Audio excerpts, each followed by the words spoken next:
لو عايزة تعملي طاجن الرز المعمر باللحمة بتركات وأسرار هتخليكي محترفة وأستاذة تطلعيه طاجن عظمة.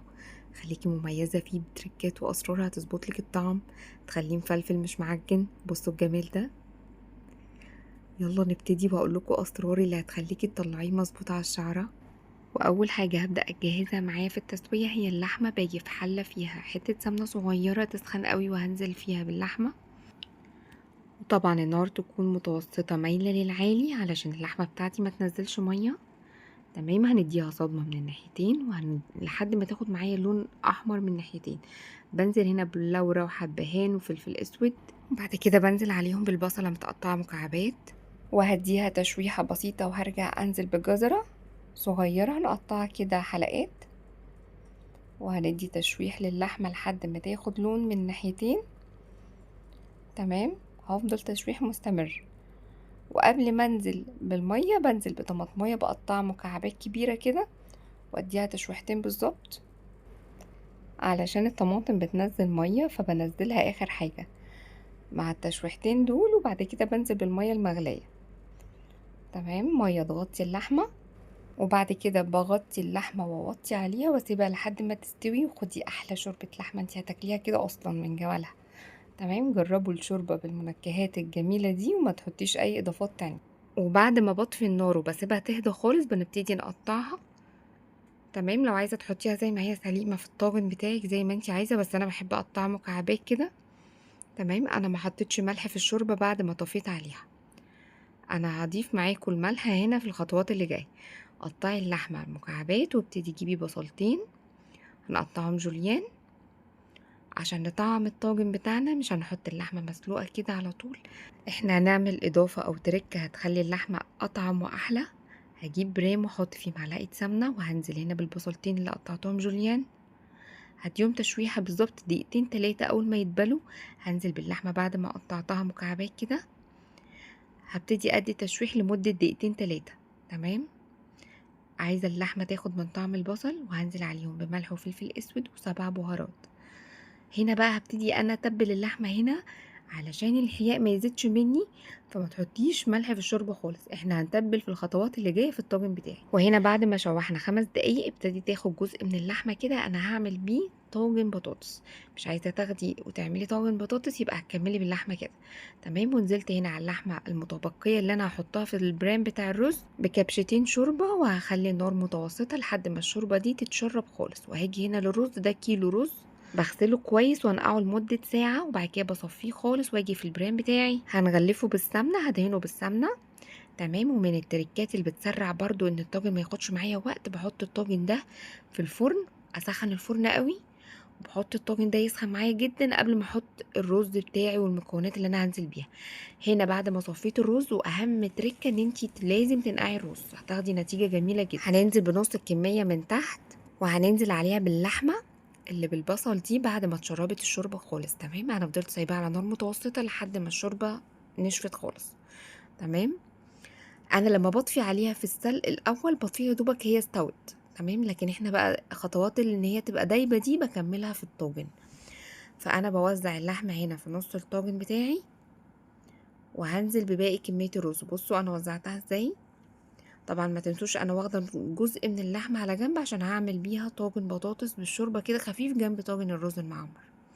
وهنزل هنا بكميه الرز التانية. ولا تحطي سمنه ولا ملح ولا فلفل اسود في الرز خالص. ليه بقى؟ علشان انتي لو حطيتي الملح والسمنه ممكن وانتي بتقلبي الرز يبقى جزء فيه مملح وجزء لا. فاحنا هنظبط الملح بتاعنا في اللبن او في الشوربه باللبن اللي احنا بنسقي بيها طاجن المعمر بتاعي.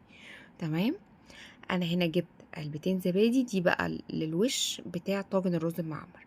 علبتين زبادي ببتدي افكهم بالشكل ده، وهنزل عليهم بمعلقتين كبار قشطه، قشطه بلدي، وهننزل عليهم بمعلقه كبيره سمنه. تمام، وهقلبهم برضو مع بعض. والميكس اللي انا بعمله ده علشان وش المعمر بتاعي ما يبقاش ناشف. تمام، هتاخدي رزايه طريه وعايزه اقولك اللون بيدي اللون الذهبي الجميل اللي على الوش ده، وهتاخدي رزايه طريه وده اللي بيدي الريحه والطعم الحلو قوي ليه. تمام، اركني الخليط ده على جنب، ويلا نظبط الحليب بتاعي او الحليب بالشوربه. انا حطيت هنا كوبايتين ونص حليب ومعاهم كوبايتين شوربه. تمام، عايزة تعملي بحليب بس تمام، عايزة تجربي تضيفي ليه شوربة، انا بحس ان هو بيكون اخف واحلى كتير. زي ما انت عايزة. نزلت هنا بمعلقة كبيرة سمنة، ونزلت هنا معلقة صغيرة ملح ومعلقة صغيرة سكر ورشة فلفل اسود. طيب هنا الميزة ايه؟ ان انتي هتقلبي الحليب بتاعي بالشوربة والمكونات دي، وتشوفي لو محتاج ملح تاني هتضيفي. هنا انتي هتظبطي الملح مظبوط، لكن لو ضفتي الملح كده في الرز ممكن يطلع قليل، الملح بتاعه ممكن يطلع زيادة. تمام.